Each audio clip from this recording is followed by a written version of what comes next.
आज इस वीडियो में मैं आपसे एक बहुत ही बिजार केस के बारे में बात करने वाला हूं जिसे मैंने पहले कभी डिस्कस नहीं किया, जिसे कैनिबलिज्म के नाम से जाना जाता है। कैनिबलिज्म एक ऐसी इनह्यूमन प्रैक्टिस को कहा जाता है जिसमें कुछ दिमाग से पैदल लोग इंसान का गोश्त खाना पसंद करते हैं, चाहे वो इंसान जिंदा हो या मुर्दा।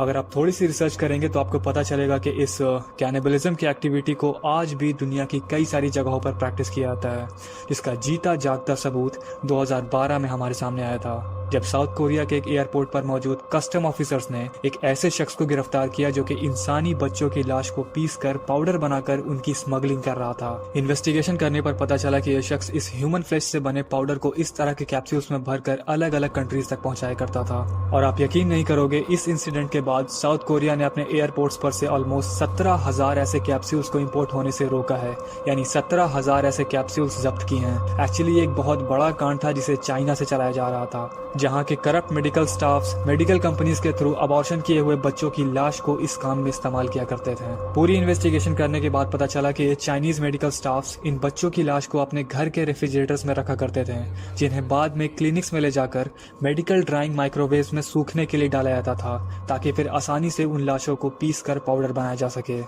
रिसर्च में पता चला कि इन कैप्सूल्स के पाउडर में 99.7% रियल ह्यूमन फ्लेश मौजूद है। और कमाल की बात तो यह है कि चाइनीज गवर्नमेंट को पहले से ही इस स्मगलिंग के बारे में जानकारी थी, लेकिन तब भी इस चीज को रोका नहीं जा सका। अब सवाल आता है कि ह्यूमन फ्लैश पाउडर से बने इन कैप्सूल्स को खरीदता कौन है। तो मैं आपको बता दूं कि इन्हें खरीदने वाले और कोई नहीं बल्कि वही कैनिबल लोग होते हैं जिनका ये मानना होता है कि इन कैप्सूल्स से उनकी सभी बीमारियां खत्म हो जाएंगी। अब जरा आपसे मैं एक इल्यूमिनाटी कॉन्स्पिरेसी के बारे में बात करना चाहूंगा, जो कि बहुत ही फेमस है एंड आई एम श्योर कि आप में से कुछ लोगों ने इसके बारे में शायद सुना भी होगा। इस कॉन्स्पिरेसी के अकॉर्डिंग ये कहा जाता है कि कई सारी कंपनीज जैसे पेप्सी, कोका कोला, नेस्ले, ये कंपनीज अपने कुछ प्रोडक्ट्स में डेड फीटस सेल यानी अबॉर्टेड बच्चों के सेल्स डाला करती हैं। अब इस बात की पूरी सच्चाई क्या है, ये सच है या झूठ, अब मैं इसी के बारे में डिस्कस करने वाला हूँ। तो एक बात जो आपको मालूम होना बहुत ज़रूरी है वो ये कि जो भी बड़ी बड़ी कंपनीज होती हैं, चाहे वो कोका कोला हो, नेस्ले हो या पेप्सी हो, ये कंपनीज अपने फूड प्रोडक्ट्स में एक सब्सटेंस ऐड करती हैं जिसे एडिशनल फ्लेवर्स कहा जाता है।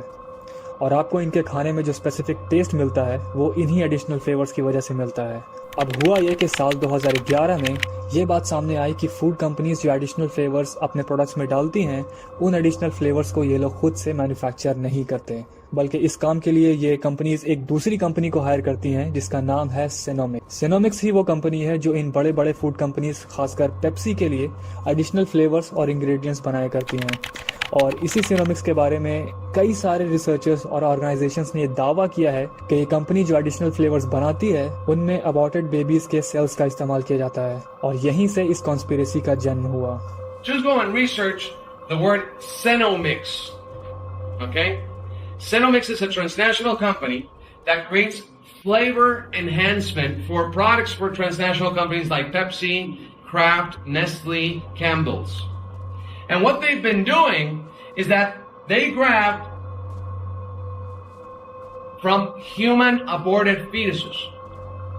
So they grab these kidney cell lines and in laboratory they replicate these cells and they put them in all your products. यहाँ पर मैं आपको थोड़ी सी जानकारी देना चाहूँगा। जहाँ तक मैंने इस चीज़ के बारे में रिसर्च की है, उसके मुताबिक ये जो बात कही जा रही है कि सिनोमिक्स अपने एडिशनल फ्लेवर्स में अबॉर्टेड बेबी सेल्स का यूज़ करता है, ये बात पूरी तरह से सच नहीं है।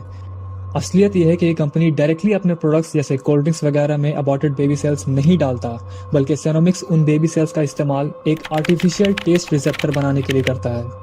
अब ये आर्टिफिशियल टेस्ट रिसेप्टर क्या है? तो ये एक ऐसा डिवाइस है जिसे बनाने के लिए सिनोमिक्स अबॉर्टेड फीटस के किडनी के सेल्स का इस्तेमाल करता है, जिसका कोड नेम है HEK293 यानी ह्यूमन एम्ब्रायोनिक किडनी सेल्स। अब अगर आप सोच रहे हो कि इस आर्टिफिशियल टेस्ट रिसेप्टर का काम क्या है, तो इस रिसेप्टर की मदद से सिनोमिक्स ये जान सकता है कि उन्होंने जो एडिशनल फ्लेवर आपके कोल्ड ड्रिंक में डालने के लिए बनाया है वो फ्लेवर आपको बेहद पसंद आएगा या नहीं आएगा।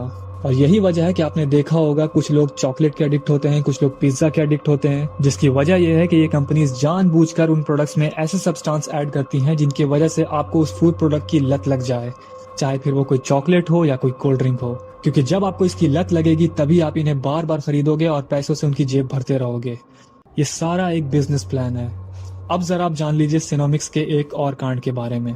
साल 2015 ये वो साल है जब सेनोमिक्स ने एक स्वीटनेस एनहांसमेंट इंग्रेडिएंट डेवलप किया था जिसे ज्यादातर डाइट कोल्ड ड्रिंक्स में इस्तेमाल किया जाता है और इस इंग्रेडिएंट को इंसानों के ब्रेन्स को मैनिपुलेट करने के लिए बनाया गया था क्योंकि ये इंग्रेडिएंट काम कुछ इस तरीके से करता था कि अगर आपके कोल्ड ड्रिंक में जरूरत से कम शुगर भी मौजूद है तब भी वो आपके ब्रेन में ये सिग्नल भेजेगा कि इसमें शुगर नॉर्मल अमाउंट में मौजूद है और आपको उस कोल्ड ड्रिंक में शुगर की कमी का एहसास होगा ही नहीं। अब इससे खतरा यह है कि अगर आप इस तरह के कोल्ड ड्रिंक्स रेगुलरली कंज्यूम करते हो तो जाहिर सी बात है दिमाग के साथ हो रही इस छेड़छाड़ की वजह से आपके ब्रेन तक जा रही सेंसरी नर्व्स को डैमेज पहुंच सकता है। It basically, the ingredient interacts with the taste receptors on the tongue. And what it essentially does is it tricks the brain into thinking that there's actually more sugar than the amount of sugar that's actually in the food.